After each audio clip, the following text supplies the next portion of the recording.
Yeah, LAW bass 101.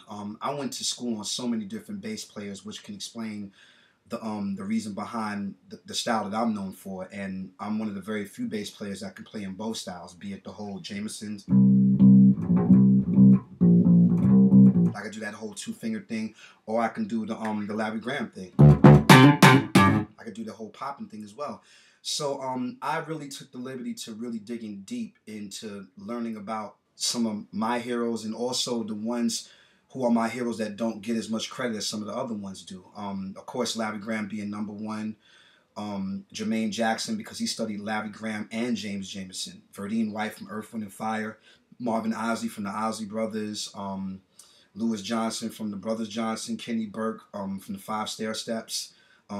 Robert Wilson from the Gap Band, Marvin Isley from the Isley Brothers. There's so many different people to name. Mark King from Level 42, Flea from Red Hot Chili Peppers, James Alexander from the Bar-Kays, Merrill Osmond from the Osmond Brothers, Mark Stevens, who is Shaka Khan's younger brother.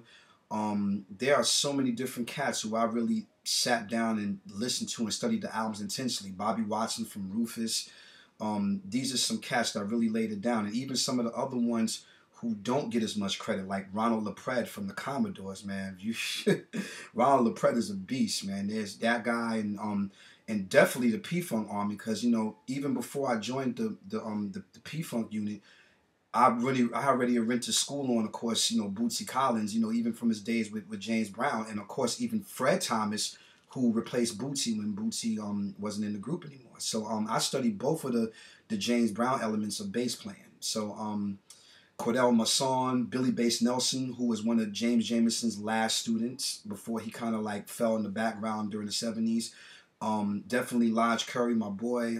Rodney Ski Curtis, who I definitely went to school on. Bob Babbitt, another Motown session bass player.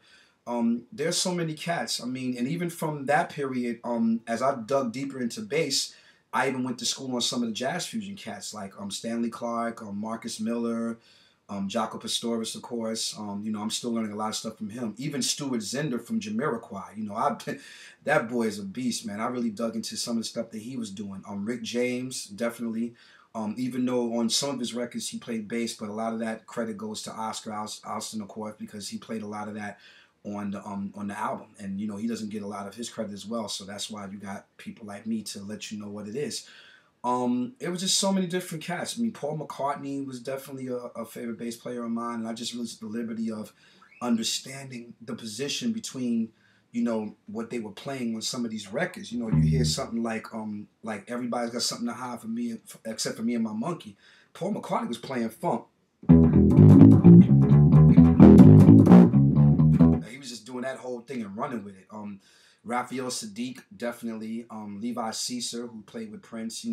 He first played bass with Sheila E. and then later with Prince, and then he later on graduated to guitar when it became the MPG. Brown Mark, definitely. Andre Simone, especially Terry Lewis. I think I played precision bass because of him.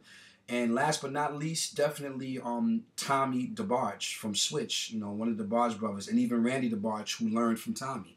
So I really did my homework on a lot of these cats because I really wanted to be the very best at what I did, no matter what instrument I played. And as all musicians often do, we're still learning. I'm always constantly learning and building and pulling out different albums and learning stuff that I didn't even learn before. So it's always a great thing to always grow and kind of hear where you can take the next level of bass playing. And that's just the way LAW looks at it.